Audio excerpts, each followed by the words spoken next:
The Lord be with you. A reading of the Holy Gospel according to Mark.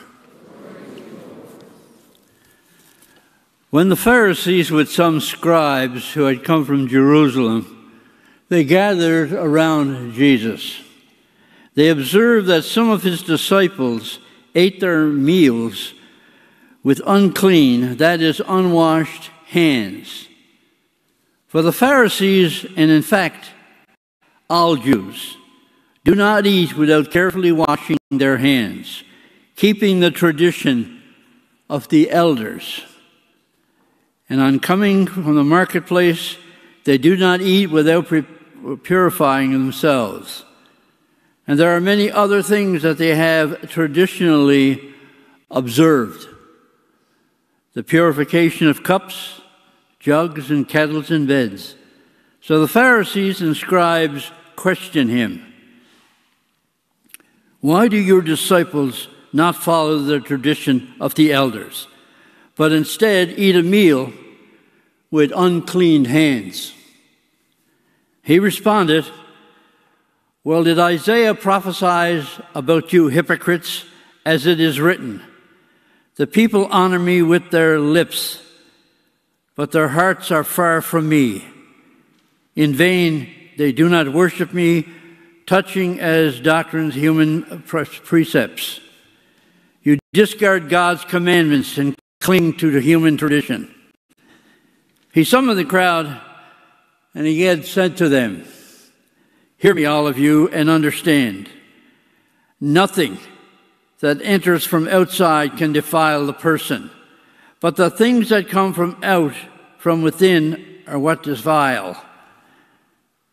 From within people, from their hearts, evil thoughts, unchastity, theft, murder, adultery, greed, malice, deceit, licentiousness, evil, blasphemy, arrogance, folly. All these evils come from within, and they defile. My brothers and sisters, the gospel of the Lord.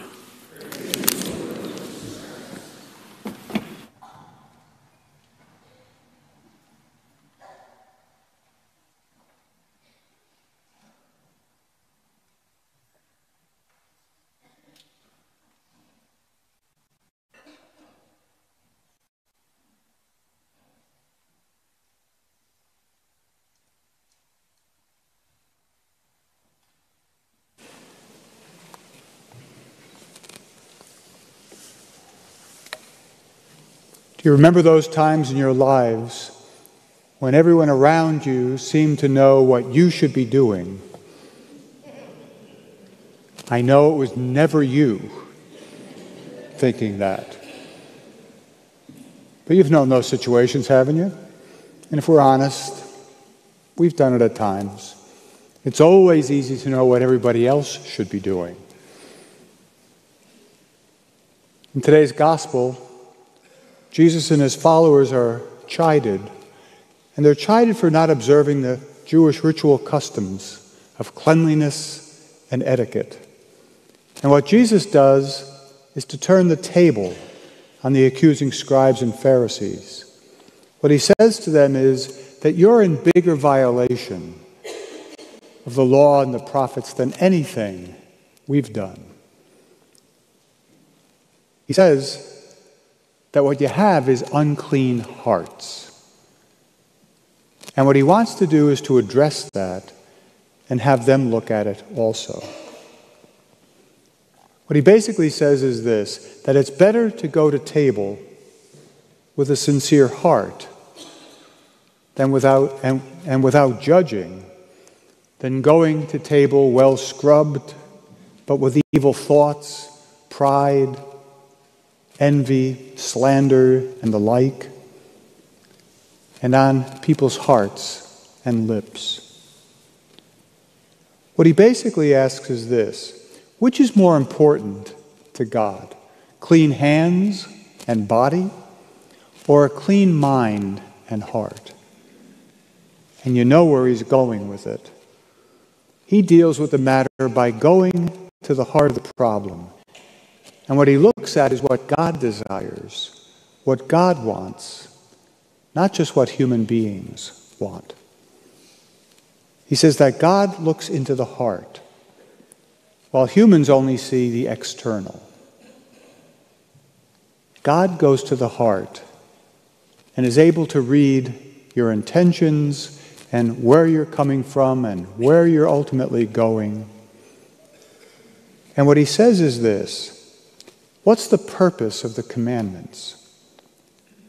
And he says, isn't it to free oneself, to love more, to be nearer to God, and to be more available to serve God and others? He said, in the end, that's the purpose of the law.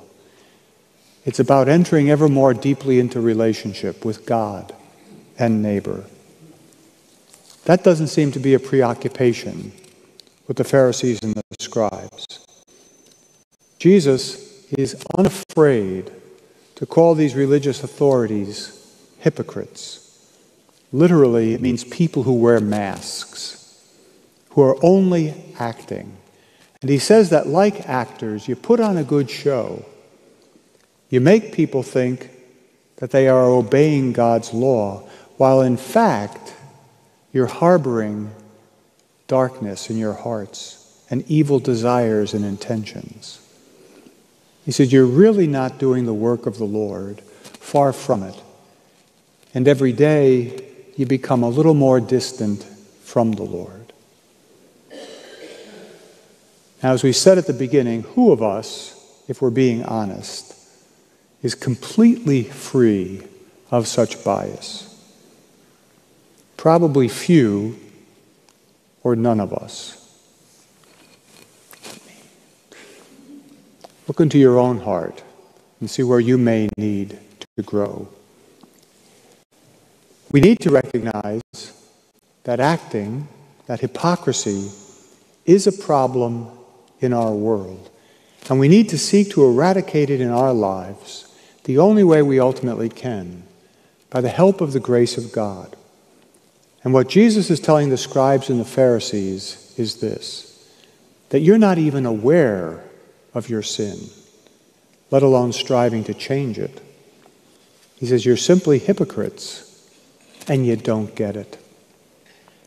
Secondly, after telling them of their own hypocrisy, Jesus says that his accusers are abandoning God's word. And what they're doing is substituting their narrow view of the world and their interpretation of the law for what God is actually asking. What he's asking is a clean heart, free of malice, judging, covetousness, deceit. Jesus refers them to a prophecy in Isaiah. And it's Isaiah who writes, where the prophet, accuses his hearers of paying lip service to God, but with a heart a million miles away from their Maker. He says, you know how to talk a good game, but you don't live what the Lord has asked at all. And there's only one way to reverse such trends, he says, and that's to be open to God's way, to listen to where God's asking you to go, not just where you think you need to go. He says you need to walk in love and stop judging others. Start taking a good count of your own heart and see how open you are to God's grace.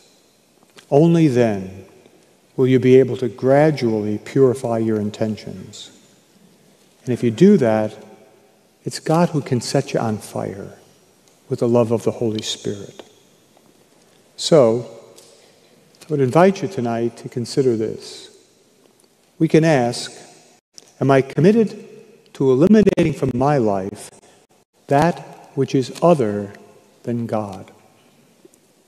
Does the sacrifice that I offer to God each day in prayer, in ritual, in good works, does it flow from a willing spirit and a willing heart? Albeit imperfect, but striving to have the right intention and the right motives. Or if that's not where we are, am I stuffed up with self, with judgment of others, really leaving little room or no place for God in our own lives? No one can answer that question for me, nor I for anyone else. We have to be able to answer that question for ourselves. It's very personal and it is very individual. But we're lovingly invited by God to choose God's way above all ways. The words from the first reading today in the book of Deuteronomy are still true. For what great nation has God so close to it as the Lord our God is to us whenever we call upon him? With this in mind, I would suggest that we need to acknowledge that only God can change our hearts. Only God can make them clean through the power of the Holy Spirit. I'd like you to take a few moments each day this week. Try to be aware of that presence of the Lord with you.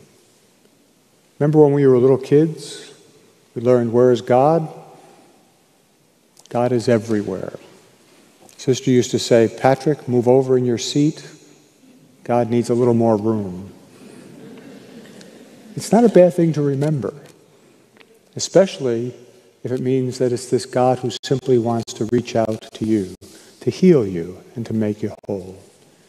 And I would pray that you listen carefully to the readings this weekend, that you humbly welcome God's word with its power to save you. I would pray that you humbly act on this word as you listen to it. And I would pray that you not deceive yourself to think that you know better than God. I pray this week that God may help us to believe in the power of his love to transform our hearts. And I would pray that our reception of the sacrament of Christ's body and blood at this Eucharist be a joy and strengthen our resolve to choose to love what is good and hate what is evil. And if we're willing to do so, may our little neck of the woods and of the world be a better place because of us.